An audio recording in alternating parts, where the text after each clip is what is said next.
नमस्कार, आदाब, सत श्री अकाल, जय भीम, जोहार। मेरा नाम है नवीन कुमार। ये वक्त ये कहने का है कि इस देश को बख्श दीजिए नरेंद्र मोदी जी। कुछ ध्यान लगाइए कि इस देश में चल क्या रहा है।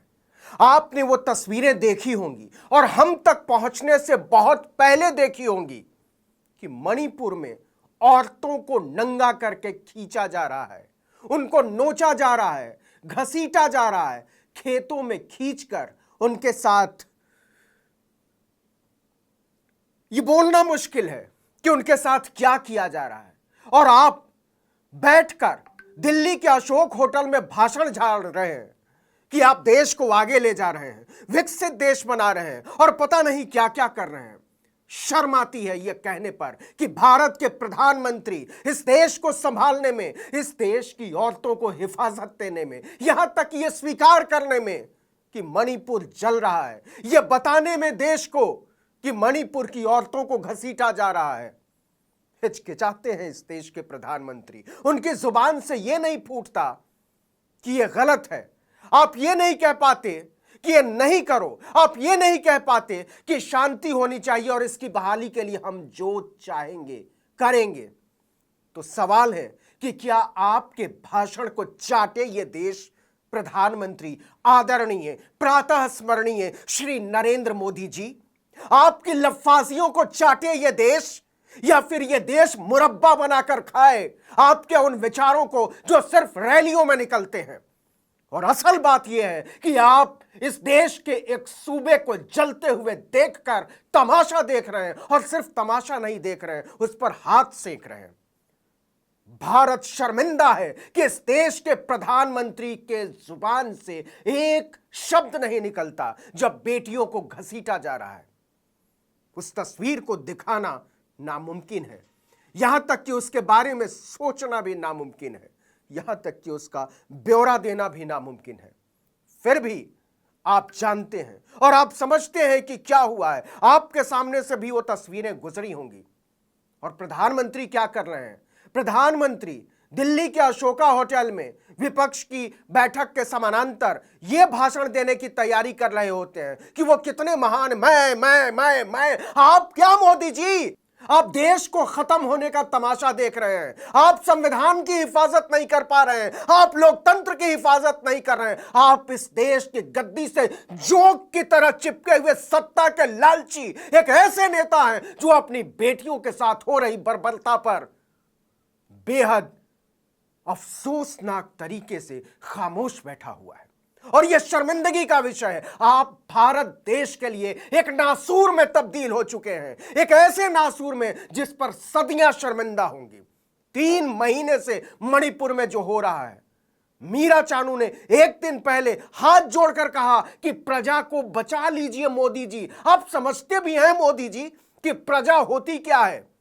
आप तो सिर्फ गद्दी के लालची हैं। आपको हर सूरत में सिर्फ और सिर्फ सत्ता चाहिए, चाहे इसके लिए जो करना पड़े, चाहे इसके लिए इस देश को जला देना पड़े, बर्बाद कर देना पड़े।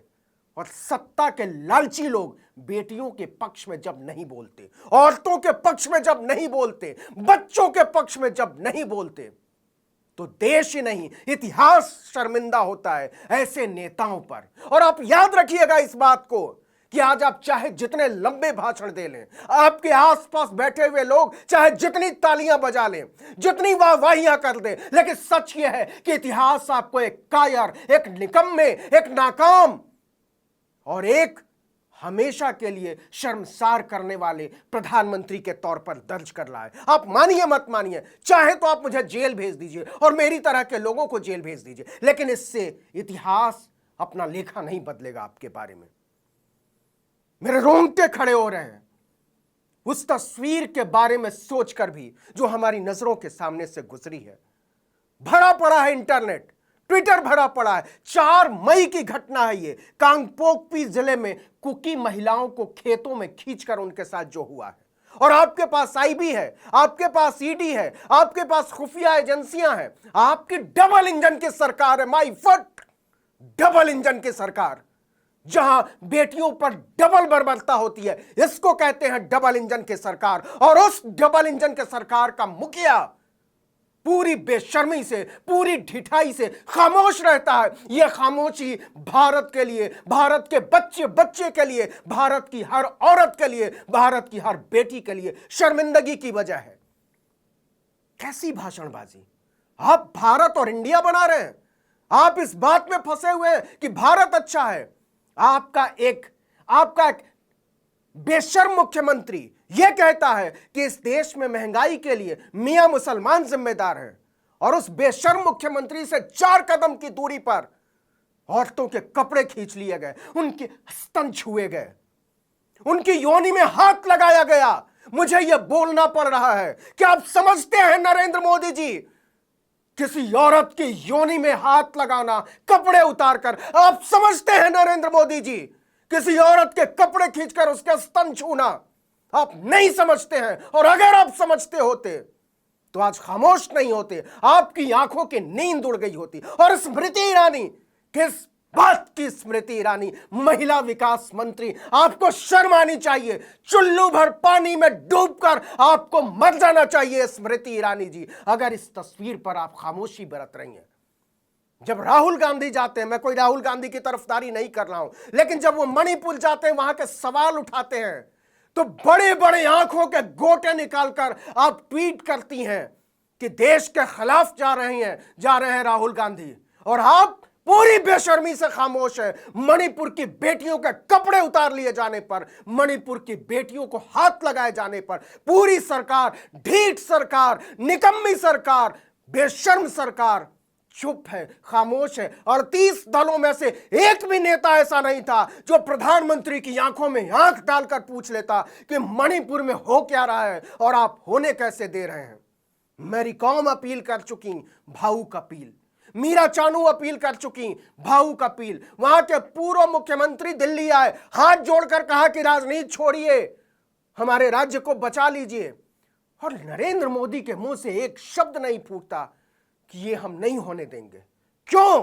क्योंकि नरेंद्र मोदी कोई 56 इंच का सीना नहीं है आपका। एक निहायत डरपोक, एक निहायत कायर, एक निहायत निर्लज्ज नेता ही ऐसा कर सकता है, जिसके मन में ना संविधान को लेकर सम्मान हो, जिसके मन में ना इंसानियत को लेकर सम्मान हो, जिसके मन में ना औरतों को लेकर सम्मान हो, जिसके मन में ना औरतों और बच्चों को लेकर सम्मान हो।